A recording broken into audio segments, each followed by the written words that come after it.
Hey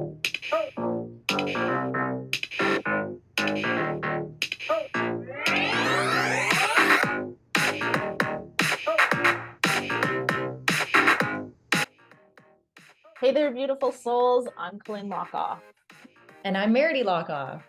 And welcome to Spiritual Sisters with Sass, the podcast where two sisters with a passion for spirituality and a touch of sass come together to explore the exciting world of self-improvement. That's right, Colleen. We embarked on this incredible journey together, diving into different self-improvement techniques, yoga practices, and a whole array of life experiences. Yeah, and through it all, we've managed to create lives that are abundant, happy, and constantly evolving. It's been a wild ride, hasn't it, Meredy? You bet, sis. We've got two very different perspectives on life, but that's what makes this podcast so special. I'm all about diving in head first into life's adventures and embracing every challenge with a bit of sass. While Colleen here, she's got her own unique approach. Yep, that's me. And I'm all about the yoga, mindfulness, and finding my zen. And together we make the perfect balance. So whether you're looking for some wisdom, a few laughs, or just some heartfelt stories, you're in the right place. We're here to share our personal experiences and insights with you, all while exploring the wild and diverse world of self-improvement. So grab your headphones and get ready for a fantastic journey with us. Spiritual Sisters with Sass is here to uplift, inspire, and keep it real. Thanks for tuning in, lovely listeners. Let's dive in. Spirit and sass. Here we go. Come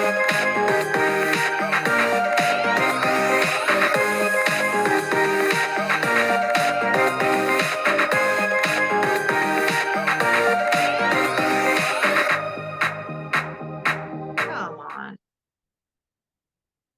Oh, it said it's working. Yep. Okay. All right.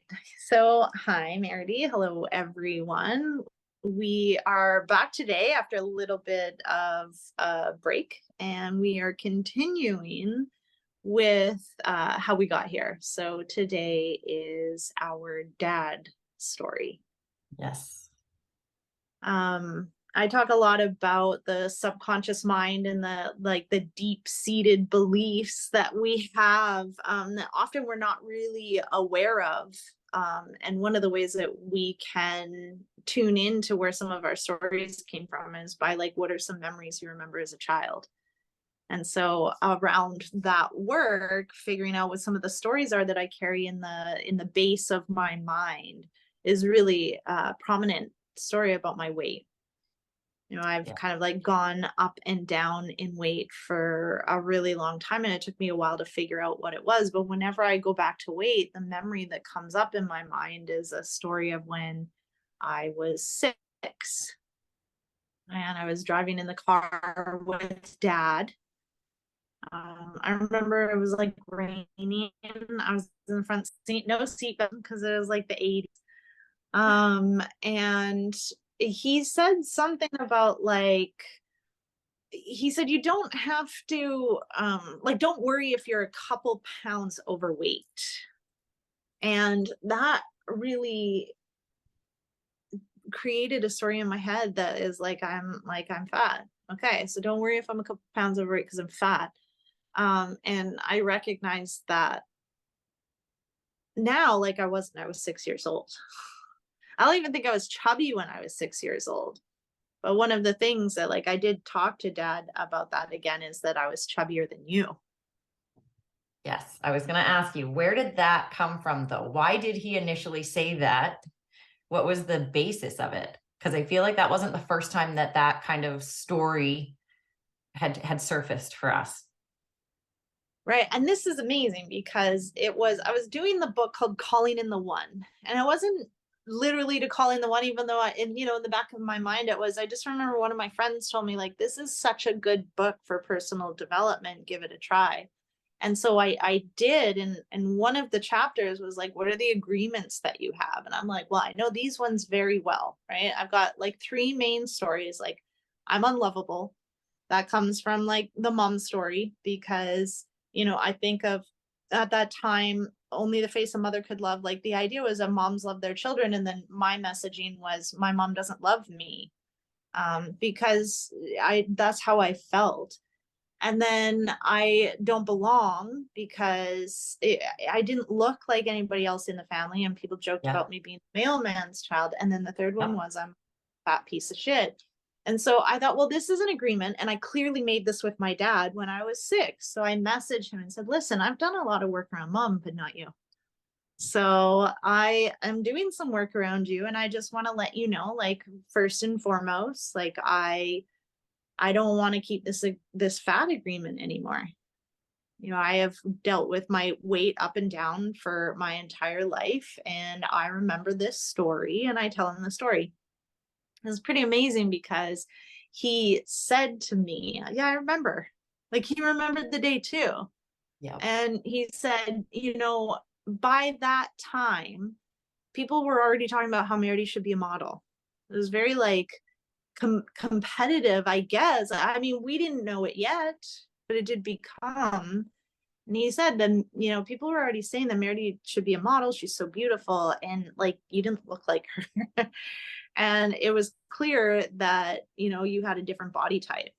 So the one thing is, like, everyone was thin at the time. And he saw that I clearly didn't have the same body type. So he thought that if I tried to stay as thin as you, I would be unhealthy or anorexic because my body wouldn't support being as thin as you are. You have a thinner frame. So that was amazing because it's like looking at, oh, well, he was coming from a place of trying Love. to, like, yeah, trying to make it so I didn't. But like, one of the things that I learned basically around the way that I taught my kids how to love themselves, right? Yes. Yes. Side story. I would tell them all the time, I love you so much. And I would make sure to touch them because I didn't like to touch. And I would tell them they could be anything that they wanted all the time. And then, you know, my daughter started like cutting herself and like purging food, and I didn't understand why. And they would say comments like they were fat, and they weren't. And I don't understand why they would say stuff like that. And Yeah. one day I just realized, oh, like, and I said that, I was like, I taught you. I always said how wonderful you were and all those things. And then it came out like, but then while I was doing that, I was also calling myself a fat piece of shit. I was also saying, like, delete that picture. I look fat. Oh, do I look fat in this dress? Oh, I'm not going to go out. I'd change 87,000. So I taught them how to love themselves. It was the So if I, conversations that create these things with the kids. It's not just the conversations of I love you, listen to me. Children live or learn what they live.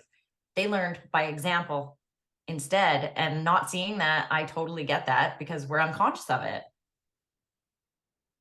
right, role modeling, how to hate yourself. That's what I role modeled, Yes. not how, and tell everybody else how wonderful they are. Yes. That's what I taught them instead Love of teaching everybody them else, they but were put yourself in the wonderful. background. Yes. Yeah. So I definitely clued into, okay, that's cool of dad. And, Look at the story that you came know, from. I remember him. Yeah.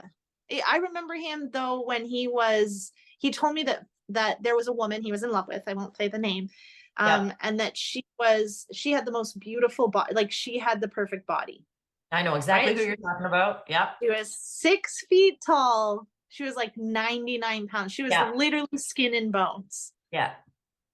Like Right? ill looking, like emancipated looking, like not even muscle on her body. Just, but I feel like back in the 80s too, that was also like the style almost then.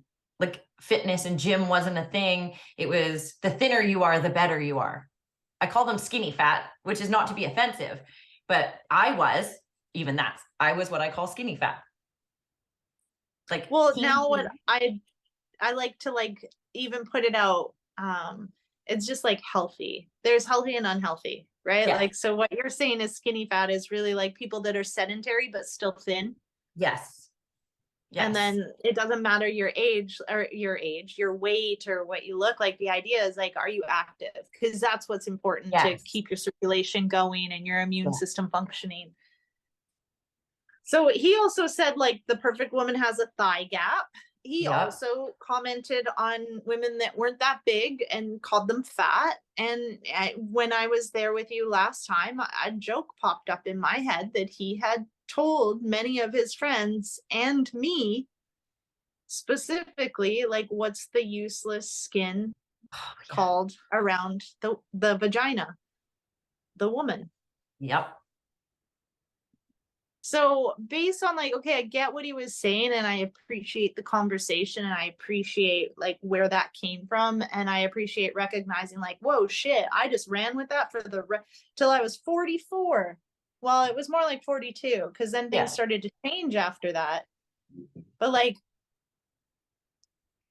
holy shit, Yeah. dude, he role modeled that no matter what, I was gonna be fat based on my frame. Yes. So this has been something that's like been between you and I, like when we were younger. I don't even think we knew, but like such competition. Yeah. You know, you're always the beautiful one, and then I'm like the funny one. And yet here we are, adults. And when I was Exactly there, the same. And in fact, I kind of want to, and I want your permission to use it. I kind of would like to maybe put as this episode, this current episode, as one of the pictures is actually you and I doing our headstands on our paddle boards. Because because currently I can't even show you guys because we're using the phone, but currently it's my background on my phone. And if you look at it, we look exactly the same. We both have not thick legs, but muscular legs. And Lynn is one of the strongest women I've ever met in my life. I'm not even joking. Like if you were to have her as a power lifter, she would kick ass. She is fucking strong. And within that, we look essentially very similar. I'm just slightly a little bit smaller than you are. Like that's it. Not thicker, not fat, not skinny. We're both, I'm a littler muscle person and you're a slightly bigger muscle person. You're not fat, you're not overweight. And I feel like this is also a conversation you and I have had a few times growing up where I said, but you're not fat. You're not fat. You're not fat. And then I feel like one of the breakthroughs that happened was you and I went to Tony Robbins. And this girl, I have to tell you guys, she gets Tony Robbins doing his like interventions on her. Almost every time she goes, it drives me crazy because I'm the one who loves him. And she's like in there and he's like, we want you. And we went to Amsterdam and we were doing a Tony Robbins event. And he does this thing where he goes to like, he's like, who thinks they're sexy in here? And like the whole room raises their hand and they're like, me. And so of course I was like, sure, me. And then he's like, okay, and who in here thinks that they're not? And Lynn just sat there because she knew what was coming next because we had done one before. And so she wouldn't do anything. So I like grabbed her elbow and like shot it up in the sky and he saw me do it and he pointed to her. And so what he does is with the sexiest person in the room, he'll tell them, I could break you down. If I wanted to, I could make you feel ugly. And he won't do it because he knows that that'll carry with them forever. But he wants them to know in a way that like, I could break that out of you, but also watch me break it out of someone else. So he goes and Lynn's the one, he's like, who said they weren't sexy? And she's like, don't you dare, don't you dare, don't you dare. And I was like, threw her hand up again. And she's like, I hate you. And he totally pointed her out. He's like, get her a mic. She needs to be on here. And he basically like came over to her and said, tell me why you think you're not sexy. And she was like, well, I mean, and she points to me and he's like, yeah, she's a great looking girl, but that's not what I asked you. I asked you, why do you think you're not? And this is, I want to say 6 months, 5 months after you had come back from India and shaved your head. Right. And so she wasn't styling her hair. She wasn't doing anything. She just kind of shaved her head, kept it shaved. Wasn't wearing the most flattering clothes because I feel like at that point she'd kind of given up on herself. But at the same time, that doesn't change it. She's still beautiful, but she'd kind of given up on herself. And so he did a few things and he was like, let's talk about why that could be untrue. And Lynn was like, well, I mean, back in the 60s, Marilyn Monroe was the most beautiful woman in the world. And she was a size 16. Is that right? Yeah, something like that, 14, 16. And so, yeah. And so Lynn brought it up and said, like, this could make it so it's not true. And he had a whole like breakthrough intervention conversation with her. And I feel like him starting that really initiated something in her. But then the entire room of 2,500 people had to come over and tell us how we looked like twins, how there was absolutely no reason that she should feel any less beautiful than me because we looked exactly the same. That some guys were like, but we really like it a little thicker. And, things like that. Like there was suddenly 2,500 people telling her how beautiful she was and how her energy was more beautiful than anything they had ever seen. And it started to create this change in her. And then suddenly, I'm not going to lie, we were in Amsterdam. So we went to a cafe. Now, a cafe in Amsterdam is like a pot smoking place. So we went in there and we purchased a doobie and we sat down and we were drinking coffee while our laundry was being done. And this guy sat down with us, and they love Canadians there. So they were like, "Where are you guys from?" And we tell them, and all of a sudden everybody's talking to us. And this guy is like, "Are you guys twins?" And I was like, "Dude, how many times have we been told that now?" And it was like, we'd never really, like, we did look alike. I want to say we did, because when I look at pictures now, I look back and I see similarities. But I feel like after that, it was like all of a sudden, all of the same features popped out of your face, and suddenly we looked the same. And everybody was asking us on the entire trip, which we took 3 weeks for this trip. Everyone was talking to us about how we looked like twins. And you suddenly rolled into being willing to work on, like, yeah, she had a shaved head, so let's get a haircut. Let's make you feel beautiful. And then we went shopping, and I feel like every piece of clothing we picked out, you were like, "Oh my God, I love this. Oh my God, I love this. Oh my God, I love this." And it's really started this piece where you started to be okay with what you looked like. I feel like that was a really great start for this journey for you to start liking yourself, and for you to see that we really do look a lot alike, and that I was never any more beautiful than you. It's just the way we carried ourselves. There was that piece where I was always called conceited by my mom when we were kids, because of the fact that for some reason I was born liking myself, liking my inside and my outside. I just always kind of had that. And my sister would make jokes about, oh, with this one boyfriend I had, she's like, "Oh my God, you two must fight over the mirror," because we were both like, we're So so good hot. looking. So I feel like that was a good start. So Lynn, why don't you share with us kind of how that started to impact you, and then where you've kind of come from there, as well as other things that we heard when we were kids that we can even talk about, like my boudoir pictures. If you want to get into that, I'm down for that too. And the conversation we had in September. Yeah. Yeah, the self-love journey has been interesting, because after the conversation with Dad, things started to shift for me. I had a situation where I was on, so that conversation, I think it was probably in January of 2022, maybe, or maybe 21. I'm not quite sure. I can't remember, but it was like 6 months later, I did a teacher training. And then a month after that, I did another teacher training. That teacher training went for like kind of a shit. Went for a shit. Yeah. And I didn't handle it very well. My grandmother died. Like, the training wasn't going well. I was burnt out. There was a lot going on. And I stopped eating. I got so stressed, I really stopped eating at the last couple of weeks of the teacher training. And so when I got home to the condo that I owned at the time, I was like eating for one, right? So I cooked some roasted veggies and some chicken, and I remember there's just a little bit left, and it was like, wow, fuck it, I'll just eat it. And I ate it, and I was so full. Like so full, like so ridiculously uncomfortably full. And I was like, this is distracting. Like, I'm so uncomfortable with how full I am that I can't think of anything else other than how uncomfortable I am. And it hit me that was, for me, for the longest time, that was the feeling, that I was full. And in that moment, because I had shrunk my stomach so much and it was so uncomfortable, I recognized, like, no, that's the feeling of being over full. And because I haven't been because I haven't been connected to my body, because I feel unsafe in my body, because I fucking hate it so much, Yep.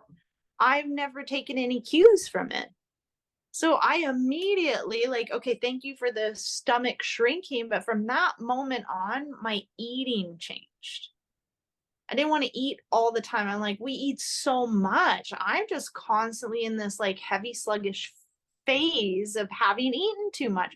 So I started to change the way that I ate, which immediately affected my physical body. I started to lose weight. Yeah. And then what happened was I actually wanted to do more. Like I told my friend, I don't want to go on like to a resort in Mexico and sit around. I want to like be physical. And so she invited me on a couple adventure trips in which we rode bikes for 32 kilometers per day. We hiked for 2K, which isn't that much. We did like kayaking of 6K. Like we were always doing very active things. That felt so good that I decided that I'm going to run a marathon. Yes. And so the weight has almost been like dripping off of me. And it's not from a place of like where it used to be, of like, I hate my I need body to and I wait. want to lose weight. It's like listening to my body, which then brought me to when I was there in September and kept up my running. I was like, you know, it's funny because what I recognize is I've been obsessed with my body. It's been big, it's been little, it's been all the things in between. I've always just like hated it, but I've also been like incredibly obsessed with it. And then we were talking, and that was kind of like a piece that would come up as like, oh, Merity's so conceited. So there's a part of you being obsessed with your body, yet there was like this opposition, right? Of like looking good, of like working out, of being in the gym. And so I had this epiphany of like, holy fuck, this is how dad as a role model affected me. And this is how dad as a role model affected you. And this is such a perfect example of coming from different perspectives of our own healing, because yours was affected in the way of, oh my God, I'm fat and I'm going to stay fat. And mine was affected in the way of like, I need male attention, but at the same time, don't come near me, fuck off. You know, like I was always, I don't know the word to use here because I don't want it to come across wrong, but I was always like, I don't need you. I don't need your attention. But at the same time, seeking out that attention in a different way, because also I was so used to getting that attention from men, whether it was my dad's friends who would give Lynn $1 for getting them a cup of coffee, and they would give me a $5 bill for getting them the exact same cup of coffee. So in weird ways, I had that male attention. They weren't, I want to say most of them weren't creepy. So when I say that, I'm not like saying my dad's friends were all slime balls. That's not what I'm trying to say. But I guess in some ways, some people could take it that way. I didn't. I never felt like these 30-year-old men were looking at my 12-year-old body and being like, ooh, I want to, you know, I didn't feel that. But I did have a male attention spotlight on me. And not just male, because there was also females. We would go to our grandmother's store and there would be people, even when we were, I want to say in our early 30s, we went to our grandmother's store and we had our kids with us, and people were telling us how beautiful our daughters were, because all of them are incredibly beautiful girls. And this woman was like, wow, Merity, you stayed beautiful. And then looked at Lynn and was like, you're beautiful too. Merity, and I was like, in that moment, I just looked at Lynn and was like, holy shit, I understand what you have been going through all this time. And I never noticed it before.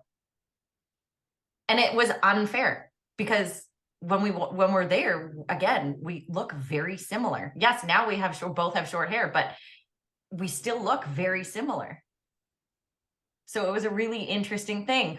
Also, because of that, and that need for attention, Lynn brought up a conversation to me and said, are you open to having like a really hard conversation? Because there's many times we've talked about the fact that like, I don't feel like I have that much dad trauma. And because of the fact that when I was 16, I felt like he stepped up in all the ways when I needed him to, and he did. But I would post my boudoir photos. I would post these pictures of me looking super sexy. And I would use the excuse, well, my body is covered in tattoos and I want to show it off. It wasn't about my body. It was about my tattoos. And yes, I go to the gym, and yes, I work out. And there are various times where I've gone to the gym for an addictions purpose, or because I felt fat, or now because I'm trying to heal a level of pain and physical pain in my body that I don't want to be 60 and in the kind of pain I've been in my past. So there's different levels of places that I've been going to the gym. But the one thing I can say about going to the gym is that it's been my mental health place. It's always helped me to release my frustration and my angers. But I no longer post those photos or videos anymore. I no longer have, if you're going to see me, I'm going to be fully dressed in my photos. And it was along the lines of you saying something like, being that I'm single, what is that, like the guy that you would be looking for, Mare, would he want you posting those photos? And I was like, oh shit, no, because the guy that I would be looking for would want those photos for himself. He wouldn't want those for everyone else to see because he would want them for himself. They would be more important to him. And that was the point that you were trying to make to me, is like, why are you posting them then? Because the guys that are commenting and the guys that are coming around because of these photos aren't the ones you want anyways. And I was like, oh, shit.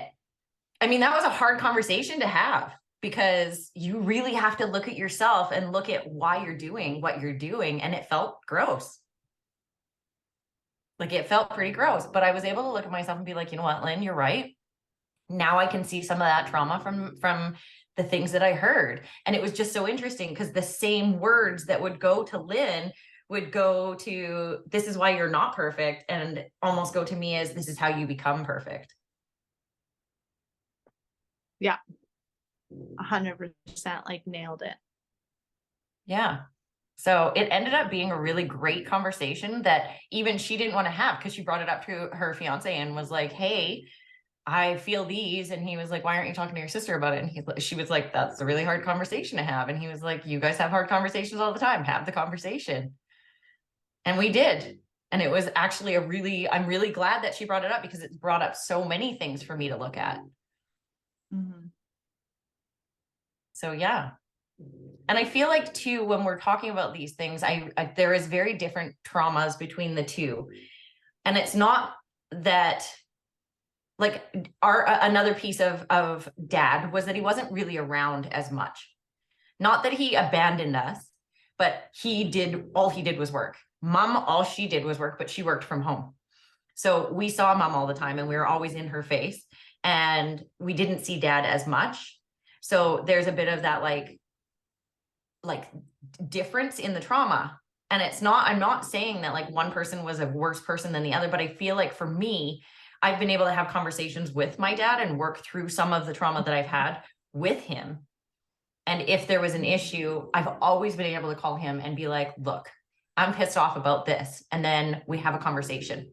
He's done a lot of personal work. And even he was here in October and we sat down and talked about some of these things. Like I said, Lynn and I had this really interesting conversation, and he was just like, wow, Lynn and I had a really interesting conversation around that as well, in a different way. And I was like, so we're probably going to like talk about this, because this is really our two perspectives coming together on one thing that was said. But the biggest thing I learned from this is being able to go to that person and having that conversation with them to understand why they said what they said or did what they did really helps you to understand. It doesn't take away the trauma. It helps you understand that maybe they weren't coming from the place that you thought they were coming from. You know, like dad doing it to you. He didn't do that to make you feel fat, to make you anything. He was coming from a place of love, and it hit you in a different way. So it's really interesting to me. And I think, I see this quite regularly, is also the like understanding that the immediate place that I go to, because of course I'm a fat piece of shit, is that like, oh my God, I got it all wrong. My dad's such a great guy and I'm such a piece of shit for thinking this all the time. But what I have to see is like, that's a 6-year-old girl. Yes. He has created a story, and everything that I did then was to confirm that story. So it's also a big deal that needs to be healed. And so if I imagine myself as a 6-year-old in front of myself, and then I'm like, well, he was actually just trying to protect you. The 6-year-old is being gaslit in that moment. Yeah. And that's not okay. Yeah. Like I still have to be like, I would love for you. I agree. I would love for you to give us, so I watched one of your friction yoga YouTube videos, and it was regarding self-responsibility. And in it, you were teaching them about their subconscious and their conscious.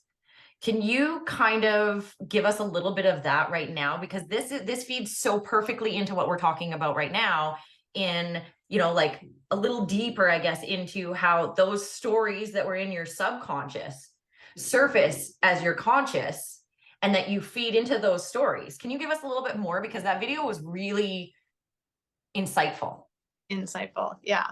And we can make that video like a full podcast too, because I could talk on that in the nervous system forever, but like to bring it Or up so not. that you can start. I feel like I felt like I was attacked, even though I know I wasn't. Everybody does. Don't Right? worry. Yeah.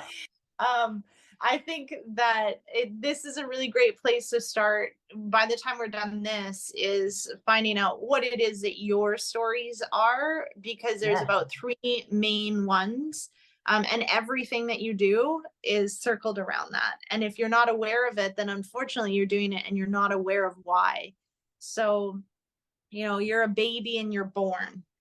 And when you're a baby and you're born, you're an empty vessel. Like, you don't know anything. You can't even lift up your own head. Right? So you don't come into this world believing in God. You don't come into this world being a Christian or a yogi or thinking that the Taliban is bad. Like, I'm just throwing random shit out Yes. there. But like, you don't, any belief that you currently have, any value that you currently have, anything culturally, like labely, anything, that was all taught to you. None of it's yours. Like, literally none of it. Yes. And that's really fucking like, oh, which means that you can change and you can choose and you can do whatever you want. So Yeah. you're born, you're an empty vessel. And that empty vessel is your subconscious mind. So think about this as a child. Like, you don't consciously think. You don't think, oh, I shouldn't do this when you're 6, right? You don't develop a conscious mind until like between the ages of 9 and 12. So as a little child, you're like a sponge, and who's filling that sponge? Like, who's the tap that's filling that sponge? Is the people that you spend the most amount of time with. So usually your parents, right? They tell you this is good, that's bad, don't do this, don't do that. Like, how we learn to express our emotions, right? Back in the 80s, when you throw a temper tantrum, how many people were lucky enough to have a parent that was like, please express yourself, it's okay to be unhappy when you don't get what you want? Oh, it was like, you're bad, go to your room, You're getting a spankings, like, spanking. be good, right? Yep. So This is unacceptable. we're right? totally go in your room, like get locked in, your emotions are too much, right? Like, these kind of things. And so all of that's implanted. And I like to think of it like you can be as emotionally attached to it as like the day that you learn to put your pants on, right? Mhm. There is no day. Like, nobody remembers the exact day when their parents are like, put this leg in first, pull the pants up halfway, put the other leg in, or like, how do you do it? Maybe you're not even aware of the fact that you fucking do it, but it's there and you're doing it every single day. And the way that you learned started when you were born, because your pants were put on you now. The sleeper, whatever that looks like, one leg in, the other leg in, zip it up, like button it up. You were taught that. So not only were you taught just by like having it done to you, right? You also watched your parents put their pants on. When Yes. you had more mobility, you were a part of putting your own pants on. And then at some point, one day, it's like you put your own pants on. That's how you learned. It wasn't directly like, put the right foot in the right pant leg, pull it up. No, you learn just like tying your shoes or figuring out the right feet. Like, that's it. So your beliefs and your values and your morals, they're fucking taught to you, just like putting on your own pants. Yes. Right? You learn, oh, that doesn't feel comfortable, or like, oh yeah, I like that. But like, also like, be good, be good. This is good. This is good. Do this. Good girls do this. Bad girls do this. So then it's cemented in. Whatever you thought. So I'm fucking 6, right? I'm fat. I'm 4 and I figure out I'm unlovable. I'm 8 and I'm the mailman's child, so I don't belong. Like, it's cemented in there, and now we have a conscious mind. So the conscious mind can accept and reject. The subconscious mind can only accept. So now we've got thinking going on. So if I have always been told like, this is bad, don't do this is bad, don't do this is bad, don't do that. And then all of a sudden it's like, I can do that. I'm going to reject it because consciously I can pick my thoughts. So a great example is my story of being a fat piece of shit. Mhm. I'm a fat piece of shit. So you know what kind of person I'm going to attract in, right?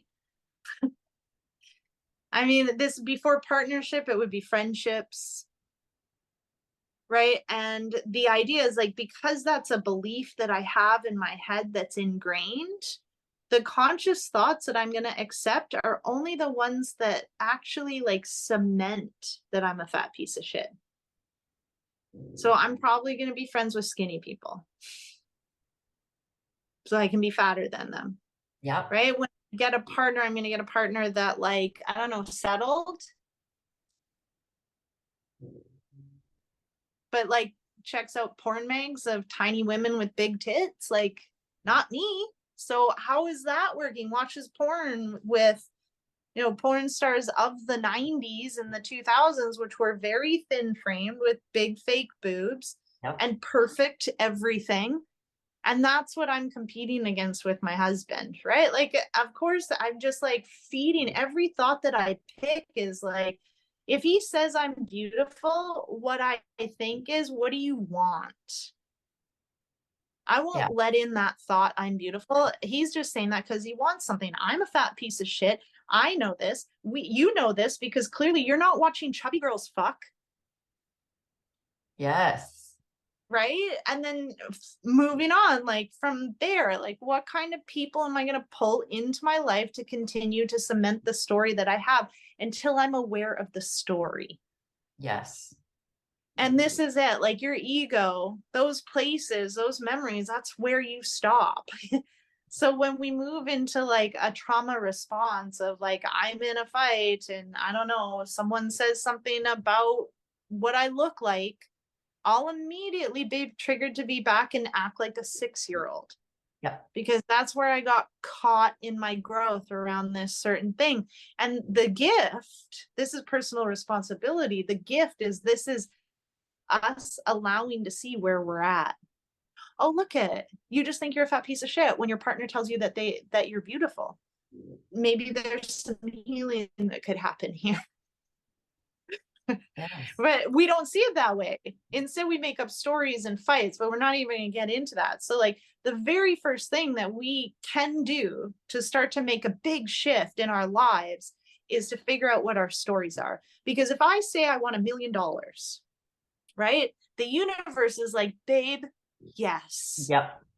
I think I have to create it. I don't, creation's complete. Everything I desire is here. I don't need to create $1 million. It's already here. I just need to pull it into my reality. Yep. So as soon as I say that, the universe is like, okay, also, here's why you don't have $1 million, babe. So fix this thing. Yes. And most of us as humans are like, oh my God, my car broke down. Now I can't afford to do that business coaching. Okay, so here we go. So you give up really easy. Okay, that's why you don't have $1 million, bitch. And we're like, Yes. oh, why me? Everything always happens to me. It's like, yeah, because you're not willing to work through it. So we're just going to stay right here then, okay? And remind you until you get it.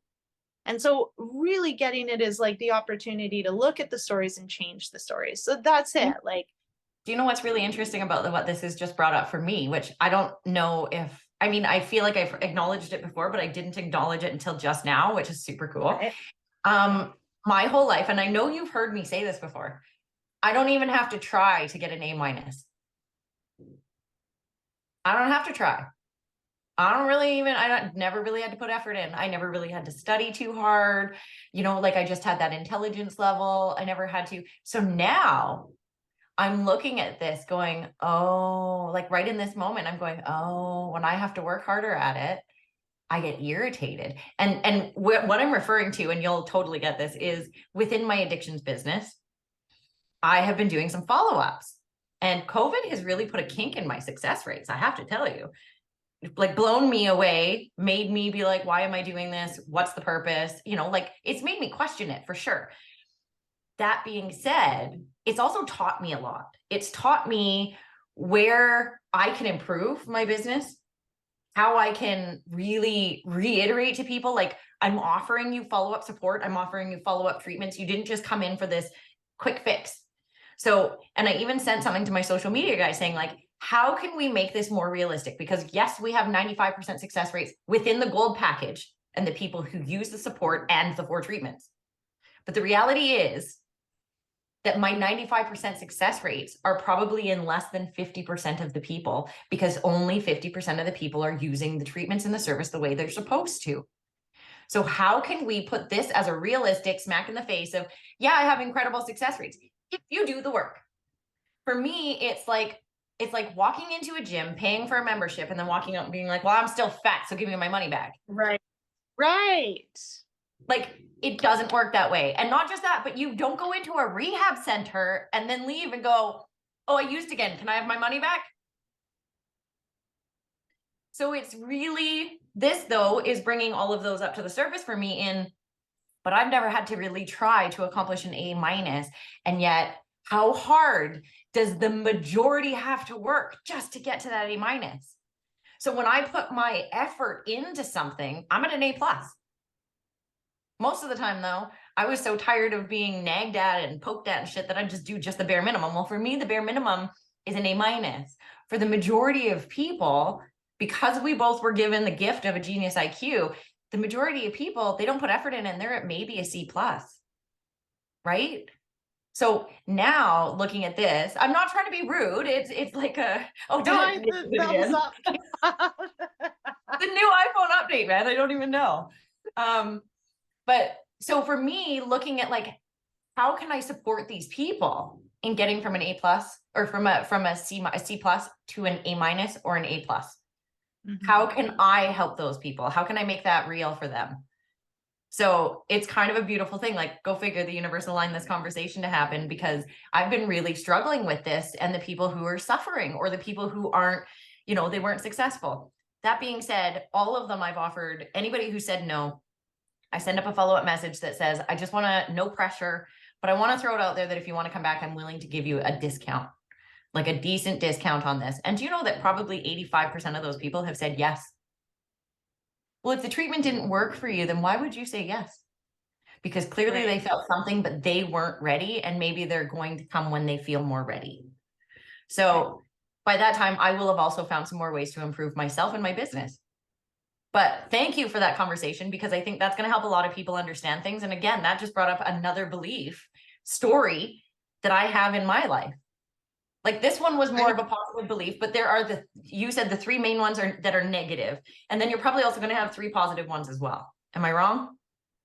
Well, I mean, we really look at the negative ones so that we can get clear on them, because we don't really have to work on the positive ones. Why would we even fuck with them? You know what I mean? But like, if you think about that. Well, if the way I'm thinking about it is, if I were to do it, then my $1 million is going to be here. Exactly. Right? Like, you don't have to try so hard. If we look at that in a lot of different ways, it's like you do need to work on your body in order for it to stay fit and healthy. But like, if you didn't, you're still thin. Yeah. Right. Absolutely. Yeah. Like, schoolwork, efforts, like, I mean, we as a family are all entrepreneurs, like every single one of us. And relatively successful entrepreneurs, all of us. All of us. Yes. Yep. Like, so it's interesting that like those are really important. So people at home, you want to figure out what your stories are. Literally, my question to you is, why don't you have $1 million? Yes. And so it's time to like, okay, like, where do you go? I don't have enough time. Well, then let's look at that. If you don't have enough time, that's external circumstances. And so you're just not taking personal responsibility for anything. It's not your fault. Like, what the fuck? Yes. You become the victim. And when you're the victim, you have zero power to change anything. And that's one of the biggest things I've learned in all of this personal growth stuff, is you can sit in the victim for a minute and feel sorry for yourself, but then you need to come out of that and take your power back. And as a victim, there is no power. None. Yeah. And then, if you look at like like some of the circumstances, like the other day, I'm here at teacher training and I asked the same question. And one of the girls said, well, I buy the lottery ticket every week. I'm like, so what's that? And she's like, well, I'm unlucky. I'm like, okay, so there's one of her There's your stories, belief. right? And then someone else said, I need to do more. Well, then that means you're not doing enough because you're not enough, right? Yes. Someone in Yogapreneurs, the business group that I run, she said because she's not an athlete. And so when we started like breaking that down, well, where does that come from? It was like, then it comes back to this competition with her brother, who really was like An that athlete. he Yeah. was scouted. He's the one that's the athlete, not her, even though she was scouted as well. So it was like, okay, she's not good enough. And then she said, so she needed to change her role in school. So then now she's not an accountant, so she's not good with money. And I'm like, well, let's dig into that. It came out she's not smart enough. Right. Ah, So this is how you can go. Don't just be like, oh, I'm not an accountant, so I can't have money. Well, guess what? Some fucking accountants have money, some accountants don't. So it's yes. not being an accountant. No. What is it that you can take responsibility for? Right. Yes. And that's it. Like, I need to do more because I'm not enough. Yes. And that one So- is going to be, I feel like, the core of almost Yeah. all of us. Yeah. Yes, it's brought on by your parents, but also that's brought on by you. You decided by the way they were telling you that you Yeah. weren't enough. So how can you be enough? Because I feel like that's the core of us all. I'm not enough. And when I'm not enough, I'm not lovable. I'm a failure and I suck. Yeah. So I feel like that is a really great place for us to stop. I think we should do another podcast though, right? I feel like we should do another podcast though that kind of maybe digs into this. I feel like this is a good podcast for a lot of people that would help them to be able to make some changes in their life and improve their lives. Great. I have a PowerPoint and can even do that. Yes. And then you guys will have to watch it and listen to it on YouTube, because then you can see our faces and our PowerPoints. Yeah. Awesome. Okay, well, thank you, Meredith, for sharing and for this podcast. And thank you for everything you do, as well as thank you guys all for listening. We really appreciate it.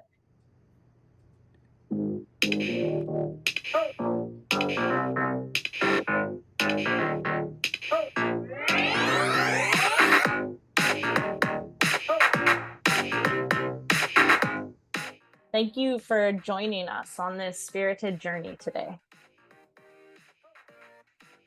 We hope you enjoyed diving into the world of self-improvement with us. Two sisters who found their own unique paths. Remember, life is a tapestry of experiences, and it's how we embrace them that makes all the difference.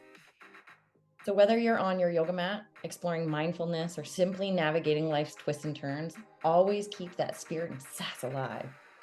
We are Colin and Meredith Lockoff, and we're here to remind you that happiness and abundance are within reach. Stay connected with us on social media and keep those questions and stories coming. We love hearing from you.